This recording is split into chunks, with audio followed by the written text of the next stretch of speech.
Bản số giờ bọnទាំងអស់គ្នាដែលជាសិស្សានុសិស្សទាំងអស់ថ្ងៃនេះគឺខ្ញុំមានលំហាត់មួយដើម្បីលើកយកមកបង្ហាញដល់អ្នកទាំងអស់គ្នាអញ្ចឹងសូមអានប្រធានទាំងអស់គ្នា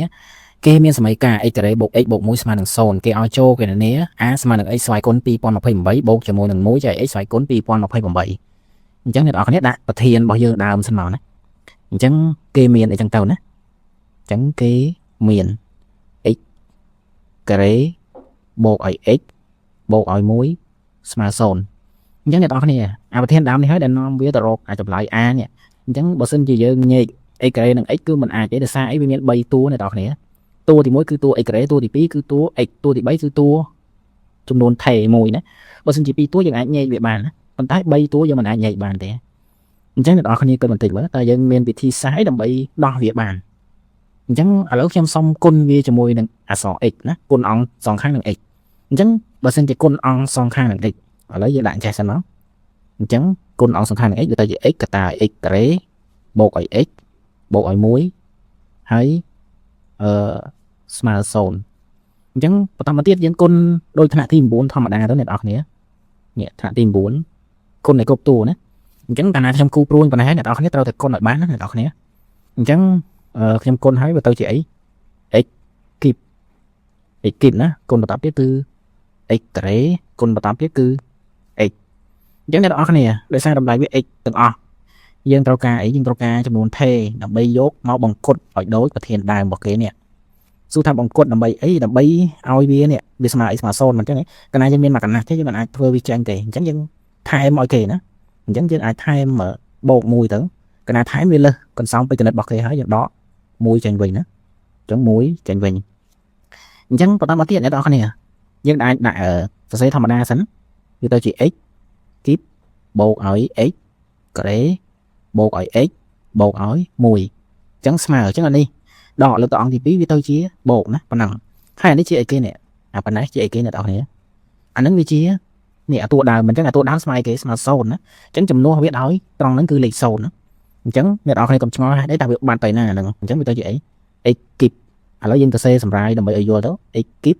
បូកនឹង0ស្មើ1តាមពិតយើងថ្នាក់ធំហើយយើងមិនគួរធ្វើអញ្ចឹងទេអ្នកនរគ្នាដោយសារយើងធ្វើបែបនេះវាហាក់បីដូចជាយើងកំពុងស្ថិតនៅក្នុងថ្នាក់តូចនៅឡើយទេអ្នកនរគ្នាកាលណាថ្នាក់ធំគឺគេមិនដែលដាក់មុខ0អីទេគ្រាន់តែដាក់ x គីបស្មើ1ហ្នឹងគឺវាជាប់រឿងបាត់ទៅហើយណាក៏ប៉ុន្តែសម្រាប់ខ្ញុំជាអ្នកបង្រៀនអ្នកនរគ្នាខ្ញុំមិនអាចធ្វើលោតផ្លោះបានទេជាធម្មតាកាលណាយើងធ្វើលោតផ្លោះទៅខ្លាចអ្នកនរគ្នាតាមមិនតាន់អញ្ចឹងសូមធ្វើជាជំហានមួយអញ្ចឹងត្រង់នេះខ្លាចថាអ្នកនរគ្នាមិនយល់ដាក់វាឲ្យចំកន្លែងហ្នឹងមកនេះដាក់ឲ្យចំកន្លែងហ្នឹងម្ដងទៅអញ្ចឹងអ្នកនរគ្នាឃើញហើយថាអាម្ដងហ្នឹងស្មើ0ណាហើយអានេះ1ស្មើរបស់គេធម្មតាទេអញ្ចឹងបន្តទៀតយើងលុបចោលណាលេខ0មានអីលើលុបបានតាអញ្ចឹងបាន x គីបស្មើ1ឥឡូវយើងក៏លេខទៅមើលអីបន្តិចអ្នកនរគ្នាតួគេនេះគេសួរថា2028ណាប៉ុន្តែឥឡូវយើងកំពុងស្ថិតនៅក្នុងស្វ័យគុណ3នៅឡើយទេតែយើងមានវិធីសាស្ត្រដើម្បីដំឡើងវាឲ្យទៅคล้ายជាស្វ័យគុណ2028អញ្ចឹងអ្នកនរគ្នាមើលឧទាហរណ៍ថាអញ្ចេះ2028យើងចែក3មកយើងត្រូវគុណមិនអញ្ចឹងហ៎3នេះគុណនឹងប្រមាណដើម្បីស្មើ2028អញ្ចឹងយើងយក2028ចែកឲ្យអានឹងដឹងហ៎អញ្ចឹងកាត់ទៅ2ចែក3មិនដាច់ទេកាត់វា2ស្ទង់អញ្ចឹង3 6ដង18ណា18អញ្ចឹងដក20ដក18សល់2ណាលេខ2អញ្ចឹង3 6ដង18វិញ7ដង21ណាដាក់7មក3 8ដងលើហើយអញ្ចឹង21សង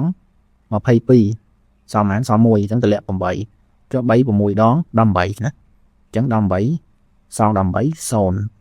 អញ្ចឹងយើងត្រូវតម្លើងស្វ័យគុណវានេះ676ណាអញ្ចឹងក្នុងការតម្លើងស្វ័យគុណនេះយើងតម្លើងអង្គទាំងសងខាងណាមិនមែនតម្លើងតែមួយខាងទេអញ្ចឹងយើងបាន x ស្វ័យគុណ3ហើយស្វ័យគុណទៀតណាលើកវា676ស្មើ1អញ្ចឹងស្វ័យគុណ676អញ្ចឹងបើគេយល់មិនបាច់ដាក់ទេដាក់តែលេខ1ហ្នឹងគឺគេយល់ហើយអ្នកនរគ្នាអញ្ចឹងបន្តមកគេយើងបានកាលណាយើងមានរូបមន្តចេះណា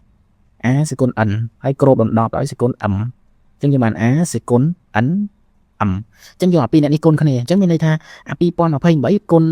អស់ចែកជាមួយនឹង3នេះវាឃើញអាមួយនេះអញ្ចឹងយកអាមួយនេះគុណជាមួយលេខ3វិញទៅឃើញហ្មង2028នឹងឯងអ្វីដែលយើងចង់បានអញ្ចឹង2028ស្មើ1អញ្ចឹងបន្តមកទៀតអ្នកនរគ្នាយើងទម្លាក់វាចុះក្រោមឬក៏យើងសាក់មួយម៉ាតទៅអញ្ចឹងបើយើងសាក់មួយម៉ាត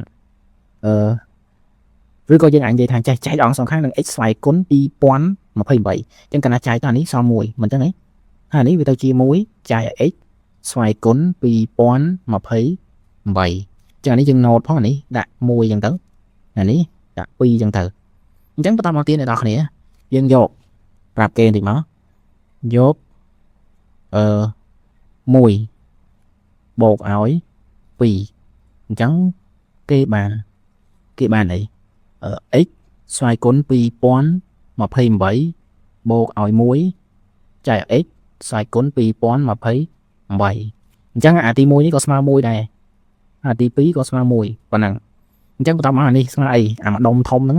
អាម្ដុំធំហ្នឹងគឺតម្លៃវាគឺគេតាំងមកដោយ a អញ្ចឹងហីអញ្ចឹង a ស្មើប៉ុន្មានស្មើ2អញ្ចឹងចម្លើយរបស់យើងគឺឃើញហើយដោយគេមកដូចនេះតម្លៃឬក៏ a របស់យើងហ្នឹងស្មើ2យើងបាច់សេតម្លៃទេគាត់ប៉ុណ្ណឹងគឺគេយល់ទេអ្នកនរគ្នាអញ្ចឹងមក2ណាអញ្ចឹងលំហាត់នេះគឺងាយទេអ្នកនរគ្នាតែគ្រាន់តែអ្នកនរគ្នាត្រូវការធ្វើវាជាប្រចាំថ្ងៃណាបើសិនជាយើងមិនបានធ្វើជាប្រចាំទេយើងពិបាកបន្តិចអ្នកនរគ្នាយើងអត់សូវស្ទាត់ឬក៏អត់សូវស្និទ្ធជាមួយគណិតវិទ្យាហ្មងទេអញ្ចឹងវីដេអូមួយនេះសង្ឃឹមថាបងប្អូនទាំងអស់គ្នានឹងខិតខំប្រឹងរៀនទាំងអស់គ្នាអញ្ចឹងវីដេអូមួយនេះក៏សូមបិទបញ្ចប់ត្រឹមប៉ុណ្ណេះសិនបាទសូមអរគុណនិងសូមជម្រាបលាអ្នកទាំងអស់គ្នាជួបគ្នានៅវីដេអូបន្ត